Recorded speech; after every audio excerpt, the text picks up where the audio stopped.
soo dhawaada asxaabta nagu soo biirtay ma sha Allah soo dhawaada ayaa idin leeyahay gacmo furan asxaabta hore noo joogtan waxaa idin leeyahay minkiina waay adinkan sidoo kale soo dhawaada markale runtii waxaa ma sha Allah page-ka noo qurxinaya waa adinka oo channel-ka noo qurxinaya waa adinka soo dhawaada ayaa idin leeyahay Allah idin sharfo ma sha Allah maanta waxaa ka hadli doona insha Allah ta'ala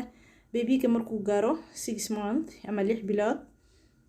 maxaytud oo ku arkaysa isbedelo ma sha Allah aad u weyn ayuu sameeynaya baby-ga markuu jiro 6 months ma sha Allah baby-ga wuxuu sameyn karaa fadhiga hotro aad buu u adkaanaya oo fadhigiisa ma sha Allah cunuga haduu ku caafimaad qabo uusan jiro ka noqonin ma sha Allah 6 bilood markuu gaaro fadhiga lama qabanayo lama celcelinayo ma sha Allah fadhiga uu ku adkaanaya sidoo kale ma sha Allah aragtidiisu waxay noqonaysaa aragti full ah ilmaha 6 bilood intay ka yiriin aragtidooda waa iska daciif maalinka ay 6 bilood gaaraan ma sha Allah aragtidooda full ay noqonaysaa xitaa midabada iyo kalarada uu kala saari karaa ma sha Allah sidoo kale to baby-ga markuu gaaro 6 months ama 6 bilood wuxuu sameynayaa ma sha Allah fadhigiisa waa ka aad buu u adkaanaya si hore in uu soo sheegay sidoo kale to wuxuu u baahan yahay maxay hayto baby-ga cunto ay u baahan yahay raashin ay u baahan yahay marmarka qaarkood waxa laga yaabaa inuu raashinkaasi la qabsanin oo na ka cunin laakiin wax walba waa dadaal iyo maxay hayto ku celcelisha ma sha Allah wuu ka cuni doona sidoo kale to naas nuujintan waa in loo sii wadaa ilmaha markay gaaraan 6 bilood hadaysan hooyada uur qaadin waa in aad u sii wadaa maxay hayto nuugmadii ama naas nuujintii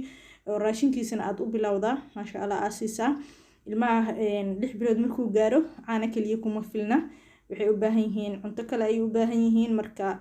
saddexda waqti waxa siin karta siiso naaskaada siiso hadaa caana siisidna caanahaada siiso ma sha Allah inta awlaad haysato Allah u barakeeyo ma sha Allah inta haysaninna Allah sii ubad baariyaal ah oo maxay hayto soo degdego insha Allah ta'ala sidoo kale to baby-ga 6 bilood markuu gaaro wuxuu u baahan yahay inaad u xirto dhar maxay hayto jilcan ayo maxay suu cayaaro maxay hayto ilmaha markii gaaraan 6 bilood waxay u baahan yihiin cayaar ay u baahan yihiin ma sha Allah firfircooni ay sameeyaan dhar adag ama ku yar hadaad u geliso ciriiri ku ah maxay tood kama cayaari karo marka waxa loo baahan yahay dhar jilicsan in aad u xirto maxay hayto uu ku cayaari karo ma sha Allah oo nin celcelinaynin ilmaha inta badan dharka culculus marka u geliso ma cayaari karaan iska fadhinayaan ama iska jiifayaan laakiin dhar jilicsan marka u geliso wuu cayaarayaa ilmaha firfircooni ayuuna ka sii helayaa ma sha Allah sidoo kale to baby-ga markuu gaaro 6 bilood waxa muhiim ah inaad sariir gooni u sameyso dadka qaarkiis markuu dhashtay u sameeyaan laakiin ma wanaagsana